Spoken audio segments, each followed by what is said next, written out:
When we speak about the connection between a narcissist and an empath, we often use language that sounds almost mystical. People call it a soul contract, something destined, something written beyond conscious awareness. But if we look closely through a psychological and developmental lens, we begin to see something far more grounded and far more revealing.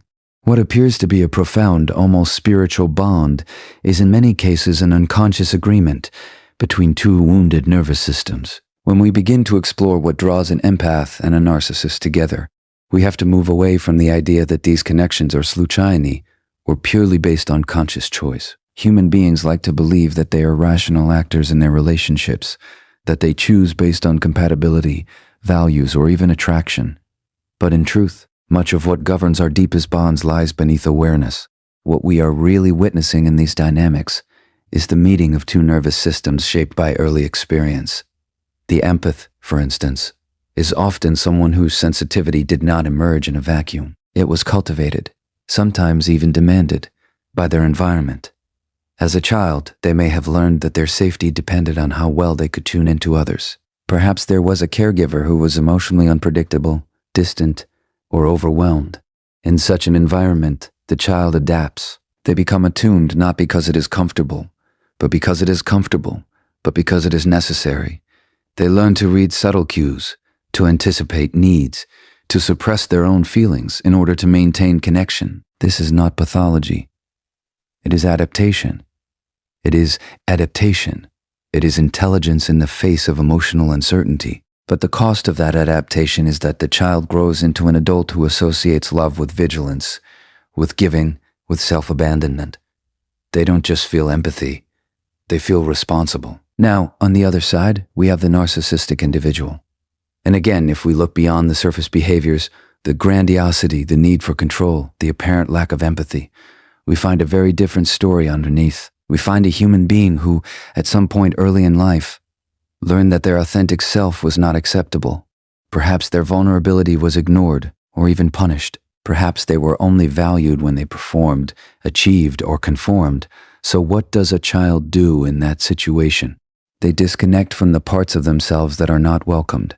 They construct an identity that will secure approval, admiration, or at the very least, protection. What we later call narcissism is, in many ways, a defense, a shield against a deep and often unconscious sense of inadequacy or emptiness. Now, when these two individuals meet, something almost immediate can occur. There is a sense of recognition, of intensity, of something that feels meaningful beyond words. But this is where we must be very careful, because what feels meaningful is not always what is healthy. The empath recognizes at a bodily level the emotional landscape of the narcissist. It feels familiar, not because it is fulfilling, but because it mirrors something unresolved within them. And the narcissist, in turn, recognizes in the empath a source of attunement, validation, and emotional supply that they have long been deprived of. So the bond forms not through conscious agreement, but through unconscious alignment. This is what many people later describe as a soul contract. But from a psychological perspective, it is more accurate to say that it is a reenactment of early relational patterns played out in adult form. And the tragedy, if we can call it that, is that both individuals are seeking something real. The empath is seeking connection, authenticity, and love.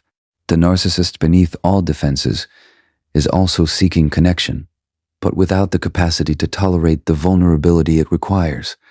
So instead of mutual growth, the relationship becomes organized around compensation. One gives, the other takes. One adapts, the other controls. And both, in their own ways, remain disconnected from their true selves. Now, understanding this is not about assigning blame. It is about bringing awareness to what has been automatic. Because as long as these patterns remain unconscious, they will continue to repeat, not necessarily with the same person, but with the same emotional structure. And this is where the possibility of change begins. Because when the empath starts to see that their attraction is rooted not in destiny, but in conditioning, something shifts. There is space. Space to question, space to feel, space to choose differently. And that awareness is profoundly disruptive. Not just to the relationship, but to the internal world that sustained it. What once felt like fate begins to reveal itself as familiarity. And familiarity, no matter how intense, is not the same as truth. So the question is no longer why am I drawn to this person, but rather what within me feels at home in this dynamic. And is that home truly where I want to live? Because until we ask that question, we remain bound, not by the other person, but by the patterns we have yet to understand. And once we do ask it sincerely and courageously, something begins to loosen. The bond may still exist, the feelings may still be there, but the illusion of inevitability starts to dissolve. And in that moment, we are no longer simply participants in a story written by our past. We become authors of what comes next. And once we begin to understand that these connections are not random, that they arise from something deeply embedded within us, we are naturally led to a more unsettling realization. What we often interpret as love at first sight, or an unusually intense bond, may not be love at all. It may be recognition, not the recognition of the other person as they truly are, but the recognition of a feeling state that is already familiar within us. The body, you see, does not distinguish very well between what is healthy and what is familiar. It is wired, above all else, for survival. And in early life, whatever environment we adapt it to, no matter how chaotic, neglectful, or emotionally inconsistent, becomes encoded as normal. So when we encounter someone in adulthood who evokes those same emotional tones, the nervous system responds with a kind of alertness that can easily be mistaken for attraction. There is a quickening, an intensity, a sense that something important is happening, and we tell ourselves a story about that sensation. We call it chemistry. We call it chemistry. We call it connection. We call it love. But what if it is something else? What if it is the resurfacing of unresolved emotional memory? For the empaths can be particularly powerful, because their early conditioning has taught them that closeness is intertwined with effort. That to be loved, they must give, must understand, must anticipate. So when they meet someone who is emotionally unavailable, inconsistent, or self-focused, it doesn't immediately register as a warning sign. Instead, it activates a very old program. This is where I must prove my worth. This is where I must try harder. And because they are often deeply compassionate, they don't just see the behavior, they sense the pain underneath it. They feel the woundedness in the narcissist, even if it is hidden behind layers of defense. And that perception creates a powerful emotional hook. It feels meaningful to stay, to help, to reach through the barriers. But again, we have to ask, what is driving that impulse? Is it love in the true sense of the word, which involves mutual recognition, respect, and presence? Or is it an unconscious attempt to resolve something that was left unfinished long ago? Because the narcissist, in their own way, is also operating from recognition. They may not experience empathy in the same accessible way, but they do recognize the empathist's willingness to give, to accommodate, to stay. And that recognition is not processed as something to honor. It is processed as something to rely on, even to depend on, without necessarily reciprocating. So the dynamic deepens. The empath gives more, hoping to create closeness. The narcissist takes more, maintaining control and avoiding vulnerability. And both individuals remain locked in a pattern that feels intense, even consuming. This is why these relationships are so difficult to leave, not because they are fulfilling, but because they are activating. They engage the deepest layers of our emotional memory. They stir something that feels unfinished, something that demands resolution. And yet the tragedy is that the resolution we seek cannot be found within the same dynamic that created the wound. No amount of giving will transform emotional unavailability into presence. No amount of understanding will dissolve defenses that the other person is not ready to confront. And no amount of endurance will convert recognition into genuine intimacy. Because recognition is not the same as connection. Connection requires two people who are both able and willing to be present, to be vulnerable, to engage with each other as they truly are, not as projections, not as roles, not as extensions of past experience. And this is where the shift begins for the empath. When they start to question the meaning they have assigned to that initial intensity, when they begin to see that what felt like destiny may actually be conditioning, a new awareness emerges. It is not an easy awareness. In fact, it can be deeply disorienting, because it asks them to let go of a story that once gave their experience meaning. It asks them to grieve not just the relationship, but the hope that it represented. But within that grief, there is also clarity, a recognition that love is not meant to feel like a constant effort to earn safety. That true intimacy does not require the abandonment of the self. That being seen should not come at the cost of self-erasure. And perhaps most importantly, the realization that the body can learn something new, that familiarity does not have to dictate the future, that what once felt like home may, in fact, have been a place of survival, not belonging. So when we begin to disentangle recognition from love, we reclaim something essential, our capacity to choose differently, not based on what feels intense, but based on what is real. Because in the end, love is not what activates your wounds most powerfully. And when we begin to see the distinction between recognition and genuine connection, another layer of understanding starts to unfold, perhaps one of the most compelling, and at the same time, one of the most misleading. This is the idea of the soul contract. People all often describe these relationships in spiritual terms. They say we were meant to meet, or there's something karmic about this, or we have a soul-level agreement to teach each other something. And while there is a certain poetic truth in the notion that relationships can be teachers, we have to be very careful not to romanticize what is at its core, a psychological pattern. Because when we call something a soul contract, we risk removing it from the realm of awareness and placing it into the realm of inevitability. And the moment something feels inevitable, it becomes much harder to question. What if, instead, we understood this contract not as something written in destiny, but as something shaped in early experience? What if it is not the soul that is binding us, but the unmet needs that have never been fully seen, felt, or resolved? The empath, for example, often carries an unspoken longing to finally be recognized, to finally be valued, not for what they give, but for who they are. Yet because their early experiences taught them that love must be earned, they unconsciously enter relationships where that same dynamic is recreated. They give, they adapt, they overextend, not because they are weak, but because that is the only way they learned to stay connected. So when they meet someone who is emotionally withholding, it doesn't immediately feel wrong. It feels like an opportunity to do it differently this time, to love better, to try harder, to finally succeed where, as a child, they could not. And that hope is incredibly powerful. But it is also what keeps the illusion alive. Because the narcissist, in their own unconscious way, is also operating within a pattern. Their early environment may have taught them that vulnerability leads to rejection, that authenticity is unsafe, that control is the only reliable form of protection. So, hey, construct a way of being that keeps others at a distance, even while appearing engaged.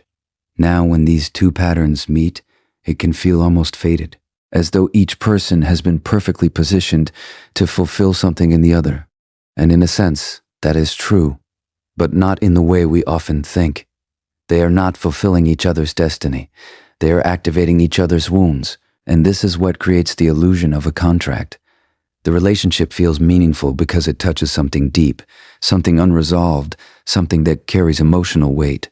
But depth alone is not a measure of health. Intensity alone is not a sign of truth. In fact, many of the most painful dynamics we experience are powerful precisely because they are rooted in the past.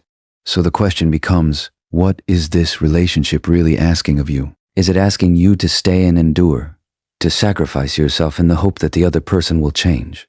Or is it asking you to finally see the pattern, to recognize the cost of that hope, and to choose something different? Because if we continue to frame it as a soul contract, we may feel obligated to remain. We may believe that leaving is a failure, that walking away means we have not yet learned the lesson. But in many cases, the lesson is not in staying. The lesson is in seeing the pattern clearly without judgment, without self-blame, but also without illusion.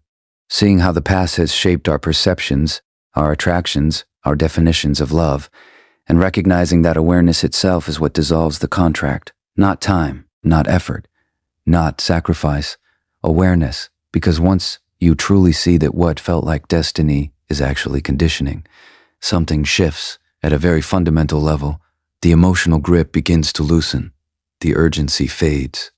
The need to fix, to prove, to endure. It starts to lose its hold, and in its place something quieter begins to emerge. Discernment, the ability to differentiate between what feels familiar and what is actually nourishing. The capacity to pause, to reflect, to ask yourself not just, what do I feel, but what is this feeling rooted in? And from that place, choice becomes possible in a way it never was before. You are no longer bound by the story of the relationship. You are no longer compelled to play a role that was written long before you had the awareness to question it. Instead, you begin to relate to yourself with a new kind of honesty, and that honesty changes everything. Because the moment you stop calling it destiny, you give yourself permission to call it what it is, a pattern that once served a purpose, but no longer needs to define your life. And that is the real shift, not the breaking of a mystical contract, but the awakening from one. Because what binds us is not something sacred and unchangeable. It is something learned, and what is learned, with awareness, can finally be unlearned. And once this illusion begins to dissolve, once the empath starts to see that what felt like destiny is, in fact, a repetition of something old, there comes a moment that is both subtle and profound. It is not dramatic at first. It does not always announce itself with clarity, but it is the moment where the pattern begins to lose its authority. This is what we might call the breaking point, not a breaking point in the sense of collapse or chaos, but in the sense of a shift in consciousness, a quiet internal turning. The empath begins to notice something they could not fully see before, not just the behavior of the narcissist, but their own participation in the dynamic. And this is where the real work begins, because it requires a kind of honesty that is deeply uncomfortable. Up until this point, it is much easier to focus on the other person, their inconsistency, their lack of empathy, their manipulation or withdrawal. All of that may be true, but the deeper question is not simply why are they this way? The deeper question is, why do I remain in this experience despite the cost to myself? That question is not about blame, it is about awareness, because the empath, in many cases, has learned to override their own internal signals. The discomfort, the exhaustion, the subtle sense of being unseen, these are not new feelings. They are familiar. And because they are familiar, they are tolerated, even normalized. But something begins to shift when awareness enters the picture. The empath starts to feel the weight of their own self-abandonment, not in a way that is shaming, but in a way that is shaming, but in a way that is clarifying. They begin to recognize that in trying to maintain the connection, they have been disconnecting from themselves. And this recognition is not easy to sit with. It can bring grief, confusion, even a sense of loss, not just of the relationship, but of the identity that was built around it. Because for many empaths, being the one who understands, who gives, who holds space, that is not just a role, it is a sense of self. So to step out of that role can feel like stepping into the unknown, and yet it is precisely this step that marks the breaking of the pattern. Because once the empath begins to question their own behavior, not from a place of self-criticism but from a place of curiosity, something new becomes possible. They start to set small boundaries. Perhaps at first they simply say no where they would have previously said yes, or they pause before responding, instead of immediately accommodating, or they allow themselves to feel anger where before there was only understanding. These may seem like small shifts, but they are profoundly significant, because each of these moments represents a movement towards self-connection. And as this self-connection deepens, the dynamic with the narcissist begins to change. Not because the narcissist has necessarily transformed, but because the empath is no longer engaging in the same way. The energy that once sustained the relationship, the overgiving, the emotional labor, the constant effort, is no longer as available. And this is where tension often arises, because the relationship as it was structured depended on that imbalance. It depended on one person giving more than they received. So when the empath begins to withdraw that energy, even slightly, it can feel disruptive to the other person. But from a deeper perspective, what is really being disrupted is the pattern itself. And this is why the breaking point is not something that happens externally. It is not about a specific argument or a final conversation. Those may occur, but they are not the essence of the shift. The real breaking point happens internally. It is the moment when the empath can no longer unsee what they have come to understand, when the cost of staying the same becomes greater than the fear of change, when the longing for authenticity begins to outweigh the need for approval or connection at any cost. And in that moment, something fundamental changes. The relationship may continue for a time, or it may begin to dissolve, but either way, the empath is no longer the same participant. They are no longer unconsciously reenacting the past. They are beginning to respond from the present. And that is the beginning of freedom. Not freedom from the other person, necessarily, but freedom from the compulsion to repeat what is familiar but harmful. Freedom from the belief that love must involve sacrifice of the self. Freedom from the illusion that enduring pain is a pathway to connection, because as awareness grows, so does the capacity to choose differently. And that choice, even when it is difficult, even when it is accompanied by loss or uncertainty, is the true breaking of the so-called contract. Not an act of rejection, but an act of alignment. An alignment with the self that was once overlooked, once silenced, once set aside in the pursuit of connection. And once that alignment begins, it cannot easily be undone, because you are no longer relating from who you had to be. You are no longer relating from who you truly are. And as this shift takes place within the empath, this gradual reclaiming of awareness, of boundaries, of self, there is an inevitable consequence within the relational dynamic, because what once functioned in a kind of unspoken equilibrium begins to destabilize. The narcissist, who has relied, often unconsciously, on the empath's attunement, availability, and emotional labor, now encounters something unfamiliar. A change in tone, a hesitation where there was once openness, and this is where we begin to observe what can feel like a kind of internal collapse. Now it's important to clarify what we mean by that. We are not speaking about collapse in a dramatic or theatrical sense, but rather a disruption of the psychological structure that has allowed the narcissistic individual to maintain their sense of self. Because if we look beneath the surface, the narcissistic personality is not grounded in a stable, integrated identity. It is constructed carefully, often rigidly, around defenses that protect against a much deeper vulnerability. A vulnerability that for much of their life has been too painful or too threatening to consciously experience. And one of the ways that structure is maintained is through external regulation. In other words, the narcissist depends on others, particularly those who are highly empathetic, to reflect back a sense of worth, importance, or control. This reflection doesn't necessarily have to come in the form of admiration alone. It can come through attention, through emotional engagement, even through conflict. What matters is that the other person remains engaged, responsive, available. The empath, in this dynamic, becomes a kind of anchor, not because they are weak, but because they are consistent, because they care, because they continue to show up, even when the interaction is imbalanced.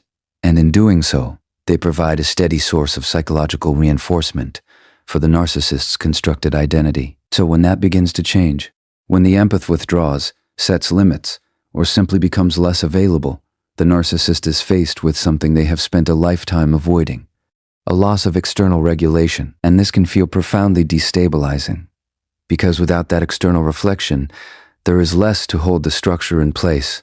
The carefully maintained image begins to feel less secure. The sense of control begins to slip, and what emerges often quite quickly are the defenses.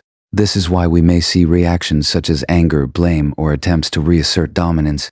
These are not arbitrary behaviors. They are efforts, unconscious, but urgent to restore equilibrium, to bring the other person back into the role they once occupied. In some cases, there may also be a shift in the opposite direction. Withdrawal, silence, emotional detachment. Again, this is not indifference in the true sense. It is a form of protection, a way of avoiding the discomfort that arises when the familiar pattern is no longer functioning. And beneath all of these responses, there is something that is rarely acknowledged, a kind of emptiness. Not emptiness as a permanent state, but as an experience that surfaces when the usual defenses are no longer sufficient. It is the absence of a stable internal connection, the absence of a felt sense of self that is not dependent on external validation. Now, it is very important to approach this understanding with compassion, but also with clarity, because while we can recognize the underlying pain that drives these behaviors, it does not mean that we are responsible for managing it. The empath in particular may feel a renewed pull at this stage to return, to soothe, to reestablish the connection in order to relieve the tension. But this is precisely the moment where awareness must be maintained, because to step back into that role is to re-enter the very pattern that is now being exposed. The narcissist's internal experience, however difficult it may be, is not something that can be resolved through the empath's continued self-sacrifice. It requires a level of self-awareness and willingness that cannot be imposed from the outside. And this is where the true divergence begins.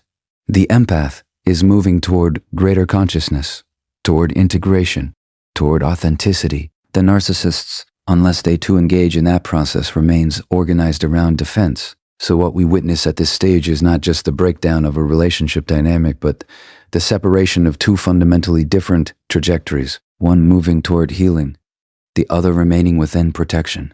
And while that separation can be painful, it is also necessary, because without it, the pattern would continue indefinitely, each person reinforcing the other's unconscious tendencies. So when we speak of the narcissist's collapse, we are not speaking of defeat, we are speaking of defeat. We are speaking of exposure. The exposure of what has always been there, but has been carefully concealed. And for the empath, the task is not to fix that exposure, not to rescue the other from it, but to remain grounded in their own emerging awareness, to recognize that what is unfolding is not a failure of love, but a revelation of truth. Because, in the end, the collapse is not something you are meant to prevent. It is something that reveals why you were never meant to carry it in the first place. And so, after the intensity, after the confusion, after the gradual unraveling of a dynamic that once felt all-consuming, we arrive at a place that is often misunderstood, a place that is not defined by the other person at all, but by the relationship one begins to cultivate with oneself. Because when the empath steps out of the pattern, when they no longer derive their sense of purpose from giving, fixing, or enduring, there is at first a kind of emptiness. Not the same emptiness that the narcissist defends against, but a quieter, more unfamiliar space. A space where the old roles no longer apply. And this can feel disorienting. For much of their life, the empath has known who they are. In relation to others, they are the one who understands, the one who supports, the one who stays. But when that identity begins to loosen, the question naturally arises. If I am no longer that person, then who am I? This is not a problem to be solved quickly. It is an invitation to begin relating to oneself, not as a function, but as a being. And this is where healing truly begins, not in the analysis of the past alone, but in the present moment experience of self-connection. It begins with something very simple, yet profoundly unfamiliar. The willingness to feel without immediately responding, without fixing, without redirecting attention outward, to sit with one's own emotions, whether it is grief, anger, loneliness, or even relief, and to recognize that these feelings are not threats, they are signals. They are expressions of parts of the self that were for a long time set aside. And as this capacity to feel develops, something else begins to emerge alongside it. Boundaries. Not boundaries as rigid defenses, but as natural expressions of self-respect. The ability to say yes when something aligns, and no when it does not. The ability to remain present with another person without losing contact with oneself. For the empath, this is a profound shift, because in the past, boundaries may have felt like rejection, either of the other person or of oneself. But now, they begin to be experienced differently, not as barriers to connection, but as the very conditions that make healthy connection possible. Because without boundaries, there is no true meeting. There is only enmeshment, only the blurring of where one person ends and the other begins. And as these boundaries take shape, so too does a new sense of self-worth. Not a self-worth that is dependent on being needed or appreciated, but one that arises from within, from the recognition that one's needs, feelings, and experiences are valid, not because someone else affirms them, but because they exist. This kind of self-worth is quiet. It does not seek validation in the same way. It does not require constant reinforcement. It is grounded, steady, and perhaps, most importantly, it is not easily shaken by the behavior of others. Now, this does not mean that the empath becomes indifferent or detached. On the contrary, their capacity for empathy remains, but it is no longer fused with self-abandonment. They can care without overextending. They can understand without excusing. They can be present without losing themselves. And this is where something truly transformative occurs, because the pattern that once felt inevitable no longer has the same pull. The kinds of relationships that once felt magnetic may now feel uncomfortable, even unsustainable. And new possibilities begin to open. Relationships that are based not on need, but on mutual presence. This is not an immediate transition. It takes time. It takes patience. And it often involves moments of doubt, of loneliness, of questioning, Whether the old way, however painful, might have been easier, but with each step there is a growing sense of alignment, a sense that one is no longer betraying oneself in order to belong. And that, ultimately, is the essence of healing, not becoming someone new, but returning to who you were before you learned that you had to be something else in order to be loved. Because when you reclaim that part of yourself, the part that was once silenced, once adapted, once hidden, you are no longer operating from the wounds of the past. You are relating from presence, and from that place the need for the old contract simply dissolves. Not because it was forcefully broken, but because it is no longer relevant. It no longer reflects who you are or what you are willing to accept. What remains instead is something far more grounded, far more real. The capacity to be in relationship without losing yourself. The ability to give without depletion. To receive without guilt. To stand in your own experience without apology. And perhaps most importantly, the understanding that love is not something you earn through sacrifice. It is something you experience when you no longer abandon yourself to find it.